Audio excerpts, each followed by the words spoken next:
What's going on, everybody? Full Press Hockey Weekly here. Your host, Jim Berenger, Chris Rassel at NWO, Ian Glenn behind the scenes. Get it at Full Press NHL on Twitter, fullpresshockey.com, Full Press Hockey on Facebook, Full Press Hockey, YouTube, Full Press coverage on YouTube, Facebook, iTunes, Spotify, wherever you get your podcasts. Twice as nice. Pre-recorded last night. Saw you guys, watched it. Thank you for the love. Chris and I are back again. It's All-Star Weekend. But before we get into that, we had a big trade to announce yesterday because it seems like the Vancouver Canucks just want to trade players before the All-Star game. Chris, how we doing? I'm doing good. Hey, I always like those January 32nd trade. I'm sorry, January 31st trades. Every day. Yep. Every day, all day. Every day's a holiday, baby. Yep. It's crazy, right? Vancouver Canucks last year trade Bo Horvat to the Islanders for Anthony Beauvillier, so he has to change uniforms. Yep. Yesterday, on Wednesday, they acquired Elias Lindholm from the Calgary Flames, who was the Flames representative at the All-Star game. And now Lindholm will have a Vancouver Canucks patch on his shoulder at the All-Star game. Before we get into the All-Star game, it was a great trade by both teams, I think. Because here's why. You look at it, right? You say to yourself, okay, well, Craig Conroy's coming into this trade deadline. He basically said last offseason, he's like, we're not going through the Johnny Gaudreau situation anymore. If guys are in their last year of their contracts, they're going to be UFAs. We're going to trade them. We're going to get as much for them. Well, they already moved Zadorov out. Nikita Zadorov. Now they move Elias Lindholm out. And the package is a pretty nice package. Yeah, I mean, for folks that don't know, you get one at least, I would argue, A-plus level prospect. You get a guy that potentially could be a 4 or 5 in the NHL. You get Kuzmenko. Obviously, there's some work that needs to be done with him. I mean, everybody knows that he is slower than cinder blocks on skates, but there is no denying that the guy has a shot and a half. I agree. I've seen this before somewhere. Calgary has a player like him that the Devils once had. Well, they had the Devils. There's 2 former Devils on that team. Are we talking about Igor Sharangovich or are we talking about Blake Coleman? Of course, we're talking about Papa Sharango. No, Papa Sharango. I did not have the little castanet thing like the James Bond movie. So often when he scored. No, never. But let's face it, Igor, we loved him, but he was not the most fleet of foot. No, he's gotten better though. He has gotten. He has people. So for people that say, okay, well, Kuzmenko is just this hopeless product that, has this great shot, but can't put 2 feet in front of the other. That's not necessarily true. I mean, look, Blake Coleman wasn't the world's fastest skater either. And that took years, but he was, he was not pretty fast in Calgary, but he was a player. And he looks pretty good in Tampa, obviously. But he was playing that role. He was really playing that good role down in Tampa, that third line. But he leads the team in points with 40. Sharangovich has got 35 points in Calgary.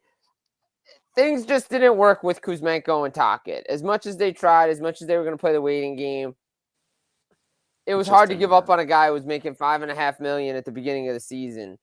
Is he a 39 goal scorer? Probably not. He's not just an 8 goal scorer either. He's probably in that 15 to 20 range, which is good because that means he joined Sharangovich and Coleman because Coleman and Sharangovich each have 20 goals this season. For me, first from the Canucks side of things, this signals to me this team's going all in because you don't get a player like Elias Lindholm 5-6 weeks out of the trade deadline, 30-something games left, not thinking you're going to win Stanley Cup. You're doing it because he adds depth and he adds versatility because Lindholm can not only play center, but he can play the wing. Like Elias Pettersson, like JT Miller, like Brock Besser. So you have 4 guys that can do pretty much the same thing. You can put them anywhere. not only that, Lindholm, last I checked, pretty good on special teams. Yes. Vancouver, pretty elite special teams unit. Gonna need that, especially against the Edmontons of the world and the Colorados that, now have to sit there and go, well, all right, they made the move. So what do we do? The plot thickens.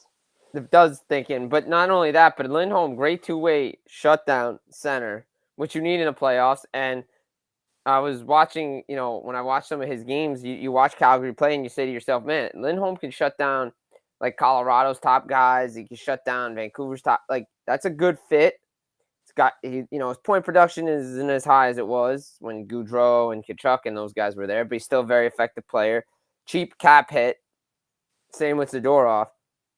So he's going to roll fine. I think, you get the depth. You can never have too much depth, as Patrick Allvin said. And it's funny, Patrick Allvin gets a new contract extension. So does Jim Rutherford. And Jim Rutherford kind of teases it yesterday on radio. Yeah, he said something was going to happen. Something big. Right. Can't get into specifics, but we may not wait until after the All Star break. And to be fair, at the amusing time of the trade, there were two players mid-flight, which was kind of fun. Yeah, there were. It was kind of fun. I always like to hear these stories. I know it seems, I guess, trivial in the grand scheme of things, but it's always fun to hear like, well, how did player X approve? Hold on, he used his cellular phone. Exactly. He had the airplane Wi-Fi, as they like to call it. Yes, exactly. Look, Kuzmenko had to waive his no trade clause. He earned it. He earned that 2-year contract that he got similarly around this time last year. And you know what? Calgary's on that list, but Calgary liked that player. Craig Conroy was speaking with the media. He said, look, we got a lot of teams coming after us. Patrick Allvin, they spoke. They said things were heating up. Went back to the other teams. Vancouver just made the best offer. They just had the best offer because I don't think Boston, Colorado, Rangers for sure were not giving up the assets that Vancouver got. And plus, it's a familiar trade partner. And they get an NHL player that fits into Ryan Huska's system, and I think needed a change of scenery. Yeah, it doesn't hurt. They get the first. They get an extra conditional pick. They get a couple prospects along the way. Again, we touched on it last night, and we also touched on it with Russ. Obviously the two prospects are unsigned after this year, but that's not as big of a deal as people want to make it out to be. No, it's not that big of a deal. Prospects can easily be re-signed. I mean, this isn't like something. This isn't an Adam Fox situation. No, it's not like Adam Fox. Collegiate. It's not a collegiate situation where you're sitting there and the guy's just ducking out in college so he can just run his eligibility out. This is much different. As one of the guys I think on Full Press this morning aptly put it, we're just going to call him Alphabet. Because Alphabet. Nobody can pronounce this poor kid's name. No, because he says it like 50 million different ways, and I'm not even going to try to say it. Yes. That is the one thing that people will realize sometimes. Players will even pronounce it their own. When you get that many consonants and vowels together, you will get a few different pronunciations along the way. I'll wait for it to come up in it. I'll wait for it to come up in the pronunciation media book. Exactly. The bottom line, and then it'll change again. Yes, of course. The bottom line is the kid can play. Exactly, he can play. He's the defenseman. I know who you're talking about. He's a high-level defenseman, very good. He's going to fit Calgary's system really well because we expect Craig Conroy to still be busy with Chris Tanev, who the Canucks were trying to get last night, but they just couldn't work it out in that deal. I got to think Tanev goes east. I think Tanev goes east. Maybe the Canucks circle back and say, all right, maybe let's figure it out. Maybe not part of that package, but let's see what else we can get out of it. Yeah. I mean, there's going to be one of those things where it's like one or two teams out east are going to make a good offer, and inevitably, like it does with that type of player in particular, it'll get quiet, and then it'll all be in the dark and boom. They'll go like that. Look, and I think Noah Hannafin's another guy you got to watch out in Calgary because the signal of Elias Lindholm being traded before the All-Star break, before the deadline, tells me the Flames, even though they're 6 points out, even though Craig Conroy thinks this team, with the goaltending, with the players they have now, either they want to retool on the fly, similar to what Winnipeg did, and hope they have the same success and try to change that culture up, or they're trying to rebuild on the fly. And to me, it signals that I think they're open for business, and I think Hannafin and Tanev are the guys that have to go. Yeah, makes the most sense. They have to, again, they now have defensemen in the system. You bring them up. You bring them up. You're looking to get younger. It makes a lot of sense. What can Conroy get for them? Well, we have an idea of what he can get for Tanev. He can get a pretty penny for Tanev. There's no question about this. Makes it a lot of fun if you're a Calgary fan right now. Even though, yes, the season, again, is not turning out the way a few had expected, but most people did generally think that this could happen. Yeah, I mean, look, and there's a lot of issues with Calgary. I mean, look, Jonathan Huberdeau's not the player that he once was. Well documented that he benefited from not for playing with Alexander Barkov. I still sustain that he's not a 100-point player, that I think he's in that 50 to 75 point range, maybe a little higher. But you got to get him the players to play with. But again, you got to want to play too. What does this mean? Like Jacob Markstrom again, his name continues to come up, right? The Flames are like, well, he's got all the control. Craig Conroy hasn't gone to him yet. Everybody assumes that New Jersey's going to want him. Yeah, they should look at him. But does he want to go to the Devils? And to the other point, it's like, you can get Tanev and Markstrom. Okay, how much is Calgary eating on Tanev's contract, on Markstrom's contract, because Dougie Hamilton's coming back next year, and you still have free agents to sign. Yeah, there's a realistic thing to this where some things, even like a Markstrom could get dangled into the offseason. I think that's a move that does get dangled into the offseason for Calgary. And then, Uyghur and Nazem Kadri. I mean, Kadri just signed long-term there. It would take a lot of convincing for him to leave. And I think that's more of an offseason move because, again, it's the direction. It was the same. This is the same feel that the Winnipeg Jets had last year, where it's like, okay, well, Hellebuck, okay, Scheifele. If those guys go, what happens with Kyle Connor, Niederreiter, the list goes on. And I think once they found the stability, once they showed that there was a commitment, those guys stayed. That made other guys stay. Kind of got the crap out of the locker room. And there was a newfound commitment to playing. And I think maybe something like that has to happen in Calgary too. It can't hurt at this point. Given what happened, especially last year and the year before. This can only help. I think so. I think it will. I think from a perspective, you see the Calgary Flames, yes, they're sitting where they are, but I think you have so many teams to jump over. It just makes the most sense to start selling off your assets because you need to. Brandon, What's going on, buddy? Hey. So we're going to keep an eye on the Calgary Flames. I expect them to still be active heading after the All Star break. I think Canucks, will add another piece or two, maybe, depending on how they feel, what they need. Again, you can never have too much depth, i.e. the Buffalo Sabres in 2006 and 2007 in the conference final. Yeah, you never know when the dreaded staph infection will come. The injury ninja does show up. He always rears his ugly head. He doesn't take days off.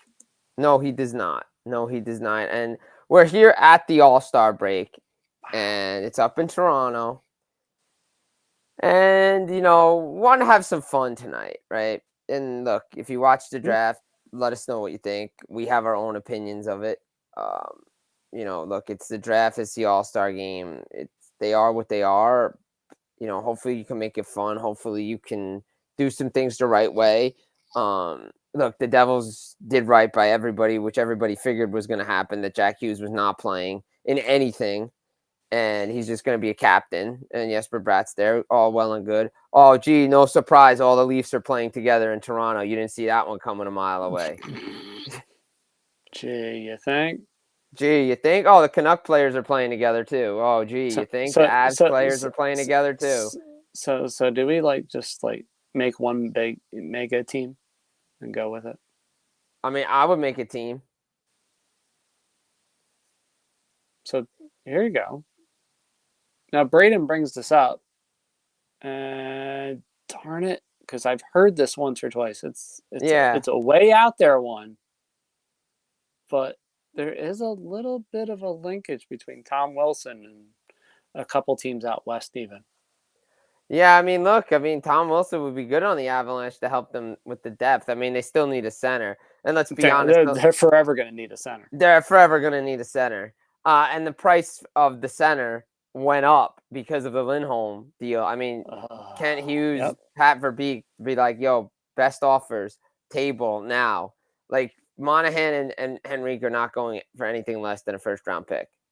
Yeah, and if it's a second at all, it has a condition with a first. Right, and it probably carries a player with it too. Yeah, there's especially Monahan, because as we've talked about, he's under $2 million, and that really helps these cap strap teams. No, it does. I mean, if you look right now, all right, so realistically, Washington 51 points and plummeting. Yeah, big time plummet. Obviously, they're not the only team. No. Philly's plummeting. Islanders plummeting. Yep. The whole Metro Division feels like it's kind of plummeting aside from Carolina. Yep. Oh, by the way, Carolina can't win on the road. So no, but they can still win at home. They can still win at home. So no surprise there. Breaking news. And here you go. That's probably going to be enough to win the division, ladies and gentlemen. Oh yeah, but it'll hurt. It'll backfire in the playoffs again. The song remains the same. Yes, it does. It's kind of crazy though, because if you look at the West, aside from the obvious elephant in the room, I mean, E for Edmonton.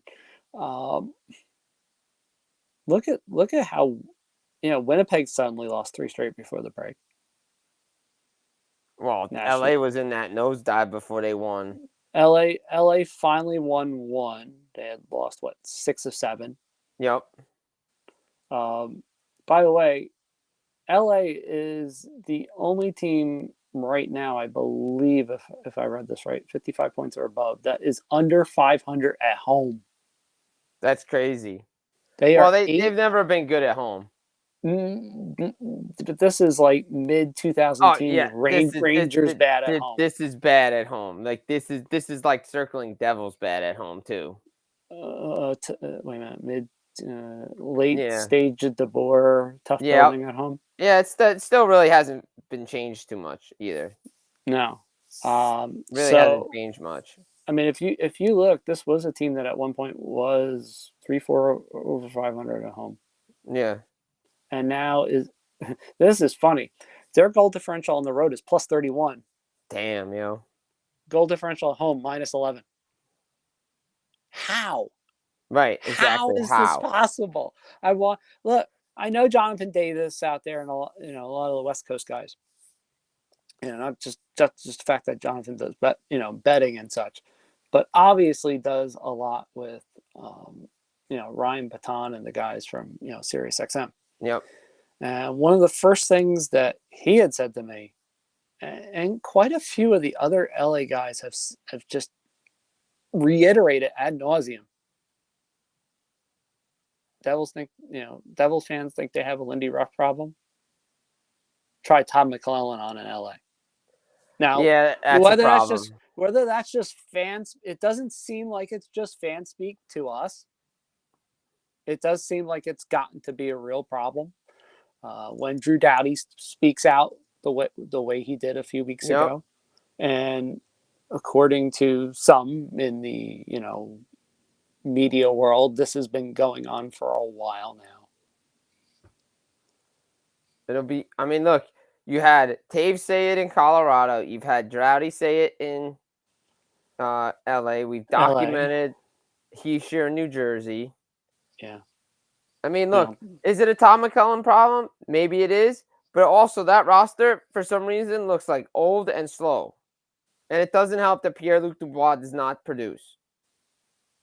Well, look, and I'll say this, and I've heard this more than a few times on Kings broadcasts. There's nobody there to convert. No. I mean, he's had. He leads their team in prime scoring chance passes from the slot. Yep. By far and away.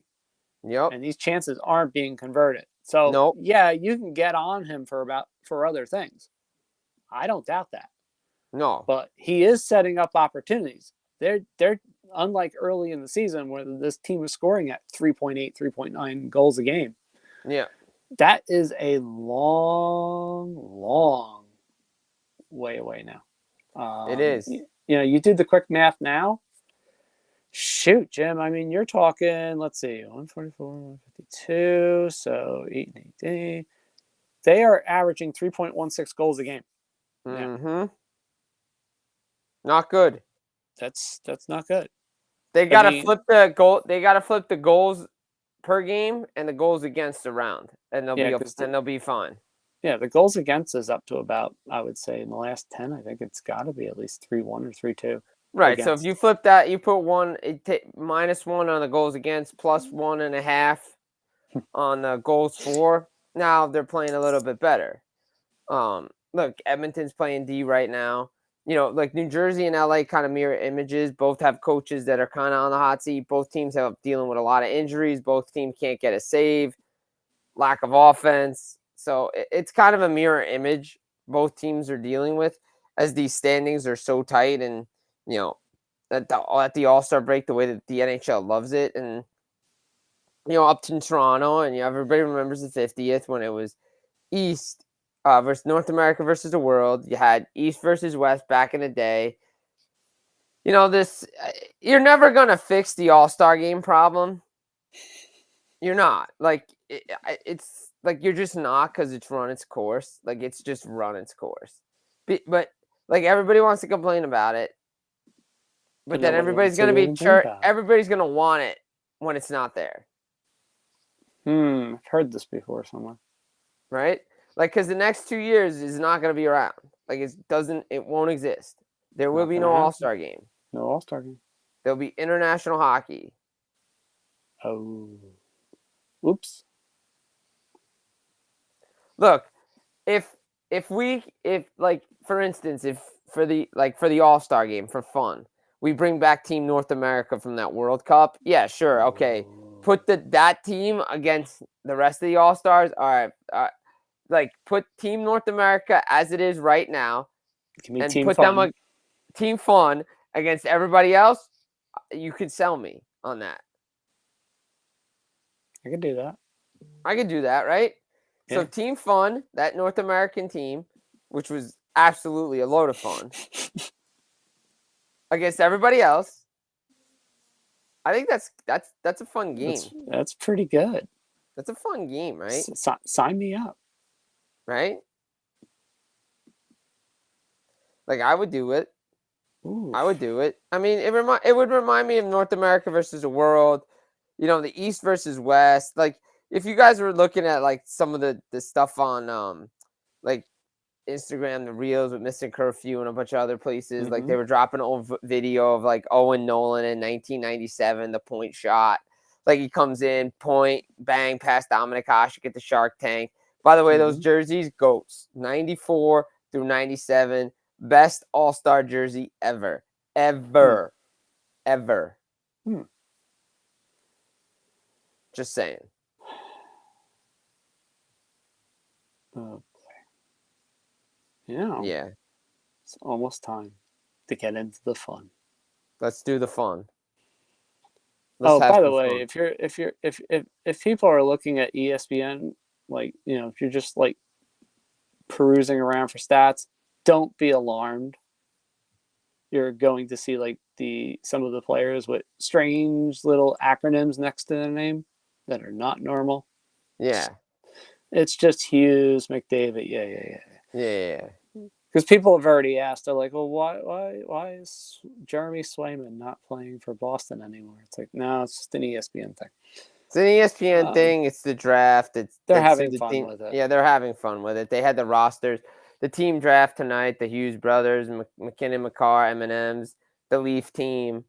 Then you had the dynamic duo. Like, hey, those are not bad team names either. No, not at all.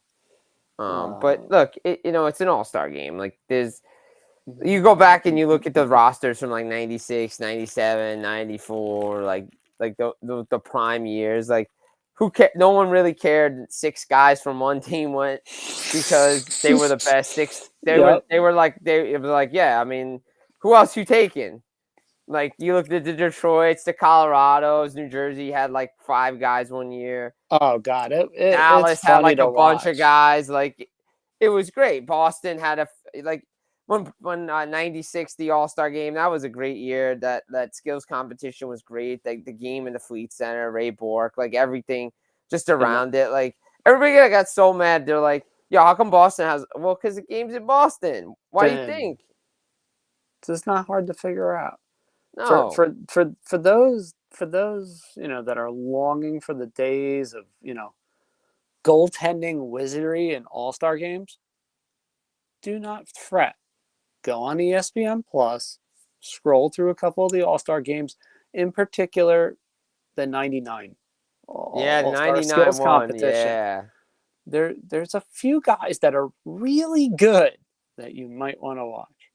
I mean, I think one of those guys is hanging on my wall. Maybe. I ask Yarmir Jagr about this once. What this is memorable. Sitting there 11:30 at night at Prudential Center, the guy is skating laps with a weighted 25-pound band around him, mind you. Doing laps, answering questions as he comes around. I ask him about the 99 All-Star game. He stops, dead in his tracks. So we don't talk about that. Yeah, because it was a goaltending. The goalies were on display in 99. Yeah, people. Wow. I mean, look, I love offense. I love chaos. But every so often, like to have some fun. And you like to see the goaltenders have a little creativity. Like the one year where they got to shoot on the net. Yeah. Over some obstacles. I mean, that was cool. Marty did good. I mean, look, it was fun. Again, are these things that you can try year after year? No. But every so often doesn't hurt. Look, I hear it best. Like, why do people like the NBA All-Star game so much? It's not so much the game, it's the skills competition. That's what makes the weekend. Because it was the 3-point contest, it was a dunk contest. It's things like that. Like, for me, you don't need like 6, 7 events. Like, the basics are the best. Like, hardest shot, fastest skater, accurate shooting. Like, those are the 3 staples. You want to bring in like the puck control relay through the little cones. Like, that thing was fun. Like, that always was fun because you had to skate down, go back through it as quickly as possible. That was actually really fun. Like, there was a lot of skilled guys that could do that. Yeah. And then the elimination breakaway shootout was great. Like, that to me was perfect. That was enough. Yep. And every few years you bring back the rapid fire. Just for fun. The rapid fire, yeah, just for fun. The rapid fire, that was fun. Again, there's the staples. Then there's the ones that you can kind of like get away with, doing like 2 every 3 years or so. Yeah. And then there's the ones that every few years, we like to go back. Yeah. Like, so again, for me, it's keeping it simple. Like, again, like, does anybody really watch them anymore? No. But you want to watch the skills competition. I think that's for me what's always made the weekend is the skills competition. Like, seeing Ray Bork going 4 for 4 on the accuracy shooting competition. Like, that's That's what I want to see. Like, that's the stuff. Like, that's great. Yep. Yeah, absolutely. And you can bet on it now. Yes, you can. Did we win last year on a certain? Yeah, we did. maybe. But again, this is what makes it fun. So we have the fun part of the show, sort of the part where you can sit there and go, the absurdities of offense and defensive and team daring do over the first half and a little bit of the season. Yep. We had the William Nylander "I'm going to score forever" streak. Yep. Which has cooled off since, to be fair. Oh, way cooled off. Yeah, hold on. It's a little chilly in here. Hold on. Let me open this. We had door. We had the Oilers. Well, we can't win a game at the beginning of the year, but now all of a sudden we're playing La Bamba every night, and then we're up to 16 games. We have that. We have that streak going. We also have streaks everywhere.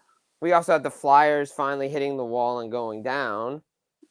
Wow. The Rangers have come back to earth a little bit. Toronto's battling. Tampa's there. Boston and Florida are doing what they do, especially Boston. Then you have Sam Reinhart has more goals than David Pastrnak. 37 goals for Sam Reinhart. Like, the dude's going to pass 40, and we'll never hit it again. Maybe. I don't know. Is this like the crazy Lindholm year where he broke 40 and probably doesn't get much past 25 ever again? Maybe. But playing in Florida, playing with those players, I could see it. But again, it all depends on who's he playing with, who's the coach. But he likes Florida. They like him. I think it's a fit. He stays. He's staying. Out west, you got, did we really think Vancouver was going to be where they are? What about Winnipeg in the Central? I think everybody kind of figured Colorado, Dallas be where they were. But Vegas has come way down to earth after what they went through to start the year. Mm-hmm. I mean, look, the first half of the year has been great. I can only imagine what the second half of the season is going to be like. Yeah, the good news the good news for Vegas is that Adin Hill is healthy. Yeah, he's looked great, by the way. So it's just a matter of them getting other guys back. Shea Theodore is coming back sometime in our lifetime. This has been like the long-term injury that just keeps dragging a little by a little by a little. Till he miraculously shows back up in the playoffs. You know what? At first, I said to somebody that was just completely crazy, and obviously every day that goes by, it gets less and less crazy. I mean, look, we said on the show last year, Gabriel Landeskog was not coming back for the Colorado Avalanche, but he did not come back. He did not come back. This year, however, he is finally skating, albeit what does that mean? Slowly. Zero. Yeah. It means zero. It means zero, ladies and gentlemen. Means nothing because he's not even practicing. He's skating slowly. Yes, very, very slowly. I wish I was kidding. Yeah, we're not kidding, and it's tough. But by the way, the league point leaders are not McDavid. No, McDavid's not even first. No, second, because it's third. It's McKinnon. It's Kucherov. It's Kucherov, McKinnon. Pick the order you want for your Hart Trophy. Pretty much. Because that's how it's going to go. And look, it's crazy to think that those two guys, every other night, they're like, oh, well, if McKinnon scores 4 goals, well, I'm going to get 4 points. It's like, dude, really? Yeah, it's crazy. Like, these guys are ridiculous. Pasternak's right behind them, but he's a ways behind those two boys. Those boys are right there. McDavid's somehow back in top 5 after the slow start he had. Panarin's right there. Patterson. I mean, like we said, it's a fun beginning of the season, the halfway mark, the All Star game. We're here. Let's see if this stuff continues in the second half. We're not too far from the trade deadline. By the way, March 8th special. We'll have our trade deadline show like we did last year. Cheap plug. We're going to see where these teams are because right now everybody thinks everything's bottled up. We know kind of who the sellers are. Anaheim, Columbus, San Jose. Calgary's entered that mix now. But we'll see where these teams position themselves after we get out of the mandatory week off, after we get back from the All Star break.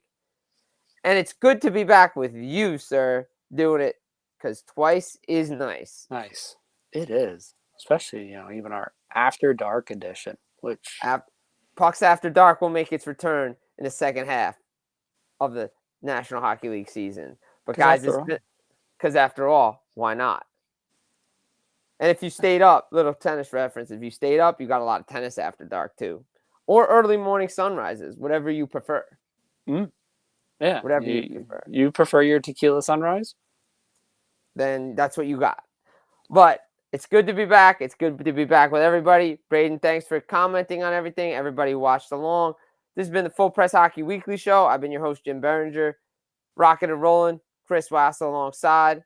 Get it at Full Press NHL on Twitter. FullPressHockey.com. Full Press Hockey on Facebook. Full Press Coverage on Facebook. Full Press Coverage on YouTube, iTunes, Spotify, wherever you get your podcasts. Take care, everybody. Talk to you again real soon.